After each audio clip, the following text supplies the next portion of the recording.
나는 아이에게 늘 단호한 엄마였다. 목소리를 높이지는 않았지만 한 번 정한 기준은 쉽게 흐트러뜨리지 않았다. 사람들은 가끔 내게 말했다. 너무 엄격한 것 아니냐고. 6살 아이에게 그 정도까지 가르칠 필요가 있느냐고. 그럴 때마다 나는 대답하지 않았다. 설명할 수 없었기 때문이다. 아이를 키운다는 건 그 아이가 살아갈 미래를 미리 상상하며 준비하는 일이었다. 그리고 내가 상상한 아이의 미래에는 나라는 사람이 끝까지 함께 있지 못할 가능성이 항상 따라다녔다. 그래서 나는 아이에게 먼저 예의를 가르쳤다. 사랑받기 위해 애쓰는 아이가 아니라 미움받지 않기 위해 스스로를 지킬 줄 아는 아이가 되길 바랐다. 집안에 과자가 있어도 아이 손이 먼저 가면 나는 늘 그 손을 잡아 멈췄다. 아이 눈이 순간 흔들리는 걸 보면서도 나는 손을 놓지 않았다.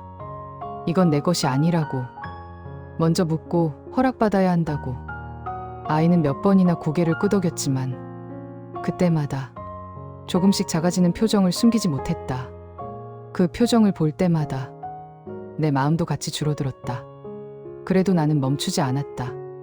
이 아이가 어디선가 누군가에게 버릇없다는 말을 듣는 것을 견딜 자신이 없었기 때문이다.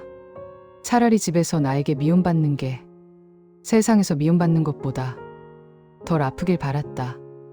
아이는 6살이었다. 아직 글씨를 완전히 읽지는 못했지만 어른 표정은 누구보다 빨리 읽는 아이였다. 내 얼굴이 조금만 굳어도 그날 밤 잠자리에 들기 전 괜히 내 손을 한 번 더 잡는 아이. 나는 그런 아이에게 늘 같은 엄마이고 싶었다. 아픈 엄마가 아니라, 불안한 엄마가 아니라 언제나 비슷한 표정의 엄마. 그래야 아이가 세상을 덜 무서워할 것 같았다. 몸이 이상하다는 걸 처음 느낀 건 아이가 유치원 운동회에 나갔던 날이었다. 아이를 따라 햇볕 아래 서 있었는데 갑자기 귀에서 소리가 멀어졌다. 아이 이름을 부르는 소리가 물속에서 들리는 것처럼 둔하게 울렸다. 잠깐 눈을 감았다 뜨자 아이 얼굴이 흔들렸다. 그날 밤 아이를 씻기다 욕실 바닥에 주저앉았다. 타일이 차가웠다. 몸 안에서 무언가가 천천히 무너지는 느낌이 들었다. 그 순간 처음으로 이런 생각이 스쳤다. 내가 이 아이를 끝까지 안고 갈 수 있을까? 병원에서는 여러 번 검사를 했다. 의사는 말을 아꼈고 나는 질문을 하지 않았다. 결과를 들은 날 의사는 아주 조심스럽게 가능성과 시간을 말했다. 말기라는 단어가 입 밖으로 쉽게 나오지 않았지만 검사 결과지엔 뚜렷하게 적혀 있었다. 그날 집으로 돌아와 아이를 재운 뒤 나는 베개를 눌러 울었다. 소리가 나면 안 됐다. 아이가 들으면 안 됐다. 아이에게 들키지 않기 위해 울음을 삼키는 법이 그날 처음으로 몸에 익었다. 그날 이후 나는 입양을 생각하기 시작했다. 처음에는 그 생각이 너무 잔인하게 느껴졌다. 사랑해서 떠나보낸다는 말은 현실 앞에서 너무 얄팍해 보였다. 하지만 내가 쓰러진 뒤 아이 혼자 병원 복도에 서 있는 장면을 상상하는 것보다 그 말이 훨씬 견딜만했다. 입양 준비를 하면서 나는 더 단단해졌다. 아이에게 혼자 신발을 정리하게 했고 어른 앞에서 먼저 인사하게 했다. 기다리는 법을 가르쳤고 참는 법을 가르쳤다. 혹시라도 어디에 가서 눈치 없는 아이라는 말을 듣지 않게 하려고 나는 이 아이를 한 집에서 자라게 할 엄마가 아니라 어디서든 살아남게 할 엄마가 되기로 했다. 첫 번째 입양 가정은 모든 것이 갖춰져 있었다. 넓은 거실, 정돈된 아이방, 미리 준비된 교재들. 하지만 아이를 바라보는 눈에는 기대만 있었고 따뜻함은 없었다. 아이를 한 사람으로 보기보다 계획의 일부로 바라보는 시선. 그 집에서 아이는 거의 말을 하지 않았다. 집을 나오는 길, 아이는 내 손을 꼭 잡았다. 그 손에 들어간 힘이 모든 대답이었다. 두 번째 집은 아주 평범했다. 낡은 식탁, 작은 거실.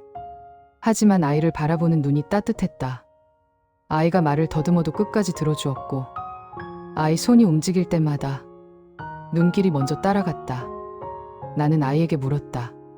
괜찮은지. 아이는 고개를 끄덕였다. 그 고개짓 하나로 내 마음속에서 수없이 버텨온 것들이 한꺼번에 무너졌다. 아이는 이미 눈치를 채고 있었다. 내가 새벽마다 울고 있던 모습을 본 것 같았다. 나는 들킨 줄도 모르고 눈물을 훔치며 매일 편지를 썼다. 아이에게 하지 못한 말들을 종이에 대신 남겼다. 혹시라도 내가 없는 날이 오면 아이가 덜 외로웠으면 해서, 엄마의 진심을 알아줬으면 해서. 입양 하루 전 내 생일이었다.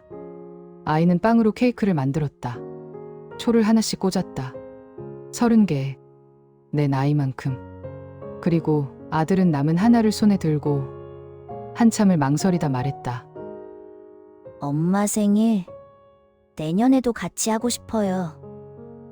그 말에 내 몸 안에 남아있던 모든 시간이 한꺼번에 무너져 내렸다. 나는 아이를 안고 처음으로 아이 앞에서 울었다. 그동안 써왔던 사진 편지들을 아이에게 건넸다. 아이는 놀라지 않았다. 이미 알고 있었다는 듯 조심스럽게 받아들었다. 다음 날, 아이는 내가 잡아주기도 전에 먼저 문을 열었다. 뒤돌아보지 않았다. 나는 그 뒷모습을 보며 속으로 수없이 말했다. 미안하다고, 사랑한다고. 아이를 보내고 집으로 돌아오는 길, 나는 길 한가운데서 주저앉았다. 사람들이 지나가도 일어나지 못했다. 나는 엄마였다. 그래서 아이를 버리지 않았다. 나보다 더 행복하게 해줄 사람들에게 보내줬다. 그게 내가 할 수 있는 가장 아픈 사랑이자 아이를 향한 진심이었다.